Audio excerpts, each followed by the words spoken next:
A woman's voice should not have a different value from a man's voice. Human beings should have their own voices. A woman's voice means collectivity, leave no one behind. Human voice also means protection. Human voice means power.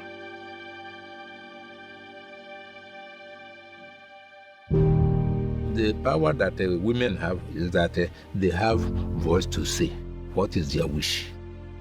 So, a woman's voice cannot be silenced.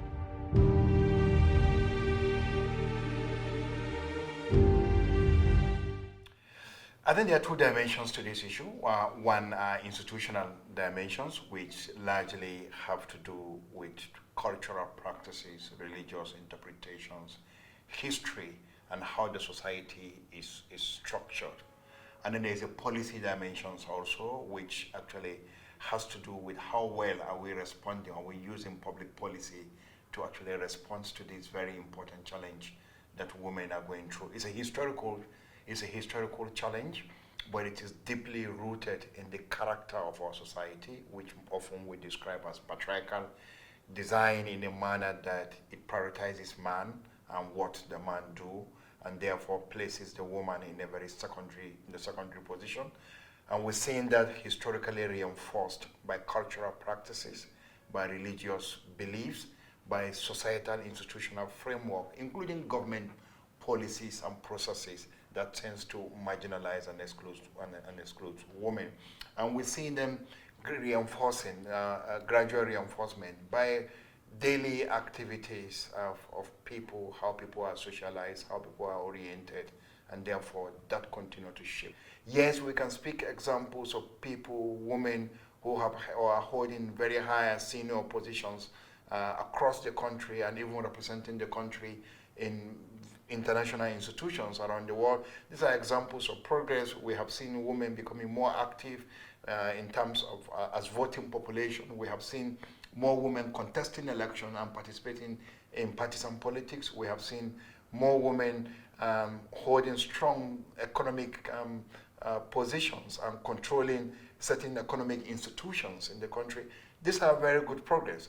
But we think that this country could do better than it is doing. Africa could actually do better than it is currently doing. We are very slow in responding to these issues, despite all the commitment we have made to different global treaties, whether it's a CEDAW, the convention that really treat on the issues around discrimination against women, or it is our MDG or it's our SDG goals, where some of those strong commitments have been made, but we have not really seen the kind of progress that we want to see on this. Many times we say poverty has a woman face. It's just, and what the message there is that there are more poorer women than there are poor men.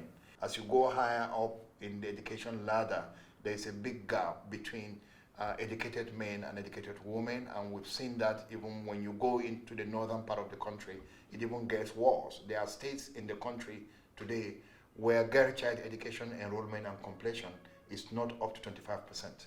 That's how poor actually the situation is.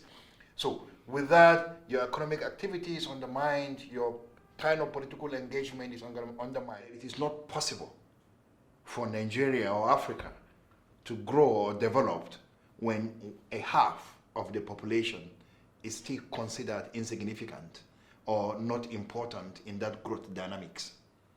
So we can't be what we aspire to be until we are able to carry along that half of the population, or get that half of the population to become very active in national and regional conversations, discourses on policy frameworks.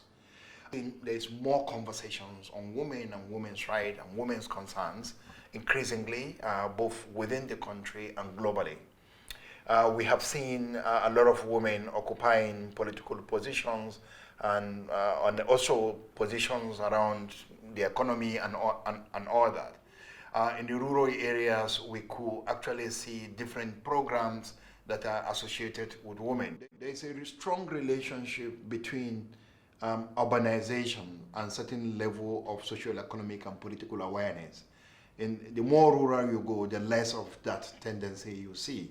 And so when you go to communities, you still see a deep level of violations, whether you are talking about gender-based violence or you are talking about exclusion.